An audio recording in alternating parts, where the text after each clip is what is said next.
زما پولۍ لاسونه یې ښکل کړه او ویل یې راته سړیه خدای دې د دې سختو مزدورو نه خلاص کړه.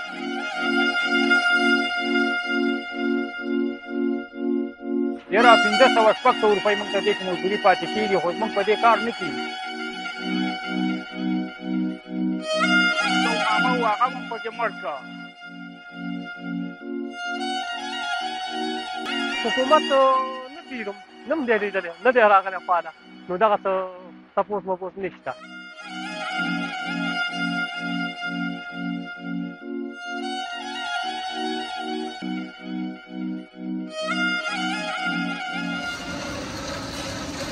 دا د مومندو د سیمې د بکورې د کارخانې مزدوران دي چې د کورنۍ د ساتلو لپاره دا ګټې بوره کوي بیا دغه بوره په بوجو کې اچوي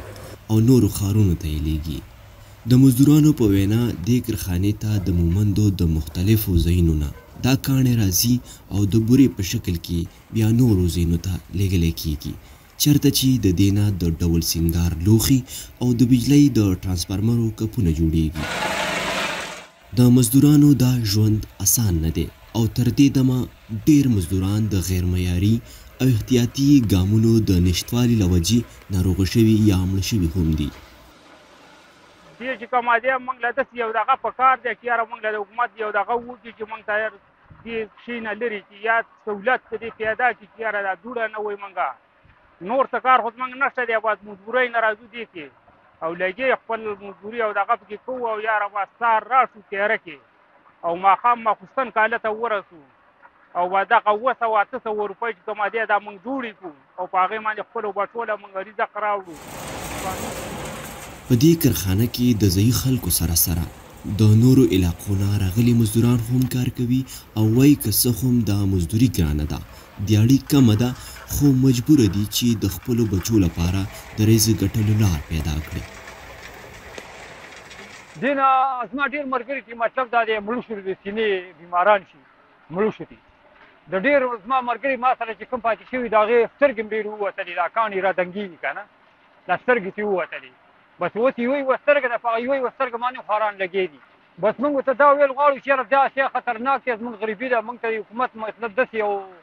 هنر راکړي او داسې یو طریقه دې موږ ته دغه کړي چې زموږ پکې ګزاره کېږي د غریبي پکې بس برابر وي. دا مزدوران له حکومته د دې کارخانو له چلوونکو او نورو چارواکو ګیلمن دي چې تر دې دمه نه خو یې چا پوښتنه کړې او که څوک ناروغه شي نو بیا هغه ټول عمر په کټ پراته وي.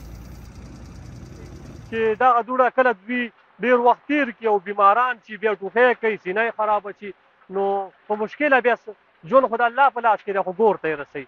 څومره مزدوري چې بلې 8 کاله کې کړي نو د هغې په یو په 3 چې پرې ولګي نو دوی له هغې وړه پیدا نه شي ورکولی البته ګور ته رسي. د پنډیالۍ مومندو د کارخانې دا مزدوران غوښتنه کوي چې په 21مه پیړۍ کې باید حکومتي چارواکي او کارخانه‌دار په جدید طریقو دا کارخانې وچلوي او د دې ترڅنګ د مزدور د پناه لپاره هم کوټلې ګامونه پورته کړلی شي. د سونو پښتونخوا لپاره یاسر عرفات مومند پنډیالی.